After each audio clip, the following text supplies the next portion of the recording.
బాధను మీరు విన్నారు.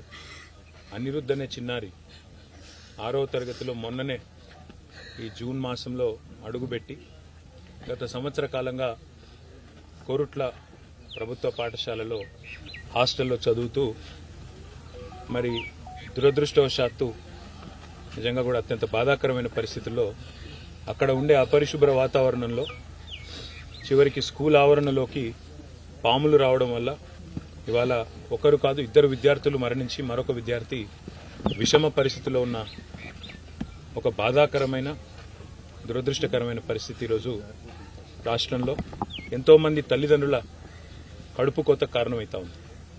ఇక్కడ అనిరుద్ధు వారి తల్లిదండ్రులు వాళ్ళ గుండె లవిసిలాగా ఏడుస్తూ ఉన్నారు. వాళ్ళ తాత, వాళ్ళ అమ్మమ్మ అందరూ కూడా బాధపడతా ఉన్నారు. నేను ఈ సంఘటనలో మేము రాజకీయ పార్టీలుగా సాధారణంగా రాజకీయంగా అప్పుడప్పుడు మాట్లాడుతుంటాం, కానీ ఇప్పుడు ఏ రాజకీయం కూడా అవసరం లేదు. నేను గౌరవ పెద్దలు రాష్ట్ర ముఖ్యమంత్రి గారికి, రాష్ట్రంలో ఉండే మంత్రివర్గానికి నేను చేసే విజ్ఞప్తి, మనందరికీ పిల్లలు ఉన్నారు, మనందరికీ కూడా కుటుంబ సభ్యులు ఉన్నారు.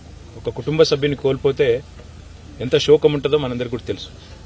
నేను మనస్ఫూర్తిగా ప్రార్థించేది, గత కొద్ది కాలంగా సంక్షేమ హాస్టళ్లు, గత కొద్ది కాలంగా సంక్షేమ వసతి గృహాలు ఏవైతున్నాయో వాటి ఆలన పాలన చూసుకుంటూ లేకుండా పోయినాడు. ఇప్పటికీ 36 మంది పిల్లలు గత 8 నెలల్లో మృత్యువాత పడ్డారు. కొంతమంది ఆత్మహత్య చేసుకున్నారు భువనగిరి హాస్టల్లో, 2 అమ్మాయిలు. అదేవిధంగా సూర్యాపేటలో కూడా ఆత్మహత్యలు జరిగినాయి. అదే మాదిరిగా ఇట్లా దురదృష్టవశాత్తు పాము కాట్లు, కల్తీ ఆహారం, ఇన్ని రకాల సంఘటనలు జరగడం అనేది నిజంగా కూడా బాధాకరం. వీళ్ళంతా మన పిల్లలు. ఎందుకంటే ఒక తల్లి గాని తండ్రి గాని తన బిడ్డను ఒక హాస్టల్ వేస్తే ఏమనుకుంటుందంటే, అక్కడ ఉండే టీచర్లు గాని అక్కడ ఉండే ప్రభుత్వ అధికారులు గాని తామే తల్లి తండ్రిగా వాళ్ళని కాపాడుకుంటారని అనుకునే నమ్ముతాం. అట్లాంటిది ఈరోజు సడన్ గా ఈ వార్త వచ్చి ఒక తల్లికి తండ్రికి మీ అబ్బాయి ఇక లేడు లేదా మీ పాప లేదు అంటే ఎంత గుండె కోతకు గురైతారో అందరం కూడా అర్థం చేసుకోగలుగుతాం. కేవలం చావులే కాదు, దాదాపు 500 మంది పిల్లలు హాస్పిటల్లో పడ్డారు. ఈ విషాహారం తినడం వల్ల, కల్తీ ఆహారం తినడం వల్ల, అక్కడ ఉండే భోజనం నాణ్యత లేకపోవడం వల్ల.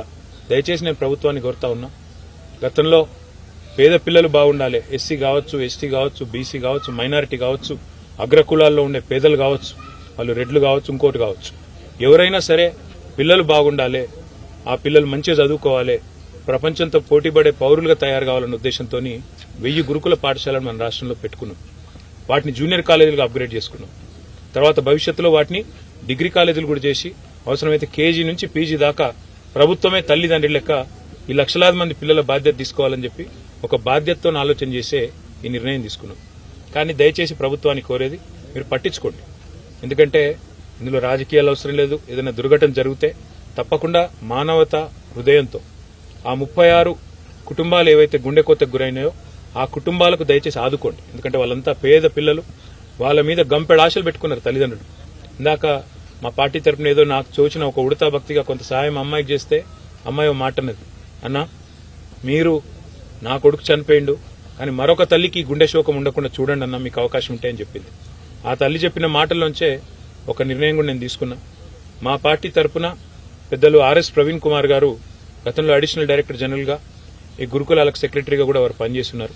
చాలా చక్కగా ఆయన ఆధ్వర్యంలో ఇవాళ మీరు ఎక్కడ పోయినా, మన నర్మాల పోయినా, బోనాల పోయినా, దుమాల పోయినా, ఎక్కడ పోయినా గురుకుల పాఠశాలలో ప్రవీణ్ కుమార్ పేరు ఇప్పటికి కూడా యాద్ చేస్తారు. తల్లిదండ్రులు ఇంకా కూడా యాద్ చేసుకుంటారు. ఆ ప్రవీణ్ కుమార్ గారి నేతృత్వంలో మా పార్టీ తరఫున ఒక అధ్యయన బృందం వేస్తుంది. వారిని కనీసం రాబోయే 4-5 రోజుల్లో ఒక 20-30 పాఠశాలలు తిరిగి అక్కడ ఉన్న లోపాలు, లోటుపాట్లు, వేరే ఉద్దేశం కాదు, మాకేం ఎవరిని తిట్టేది లేదు, ఎవరిని నిందించేది లేదు. దయచేసి ప్రభుత్వం దృష్టికి ఆ నివేదికను నిష్పక్షపాతంగా అందజేస్తాం. ప్రభుత్వం కూడా మేల్కోవాలి. వెంటనే అన్ని పాఠశాలల ఆవరణలు పరిశుభ్రం చేయాలి మొత్తానికి మొత్తం. ఎందుకంటే ఇప్పుడు వర్షాకాలం ఇది, మనం ఎంత సాఫ్ చేస్తే ఈ పాములు, తేళ్లు ఇవన్నీ పోతే అందరు చిన్న చిన్న పిల్లలు ఆడుకుంటారు, బయట పోతారు. కొద్దిగా సందు దొరికిందంటే ఒక అర్ధగంట విరామం దొరికిందంటే బయట పోయి ఆడతారు. వాళ్లకు పాపం అభం శుభం తెలియని వయస్సు, తల్లిదండ్రులు లేరు, పర్యవేక్షణ లేదు. కాబట్టి దయచేసి ప్రభుత్వాన్ని కోరేది, మేము ఒక కమిటీ వేసి ఆ రిపోర్టు మీకు సత్వరమే అందించే ప్రయత్నం చేస్తాం. మీరు కూడా బేషజానికి పోకండి. ఆ 36 కుటుంబాలు ఏవైతే పిల్లల్ని కోల్పోయినాయో వాళ్ళని ఆదుకోండి, కొంత సాయం చేయండి, ఆ కుటుంబ పరిస్థితి తెలుసుకోండి, వాళ్ళు ఏ పరిస్థితుల్లో తమ పిల్లని హాస్టల్కి పంపినరో తెలుసుకోండి. కుదిరితే ఆ కుటుంబం నుంచి ఒకరికి ఉద్యోగం ఇవ్వండి, ఆ కుటుంబాన్ని నిలబెట్టండి. ఎందుకంటే ఒక పిల్లగాడి మీద పిల్ల మీద గంపెడు ఆశలు ఉంటాయి తల్లిదండ్రులకు.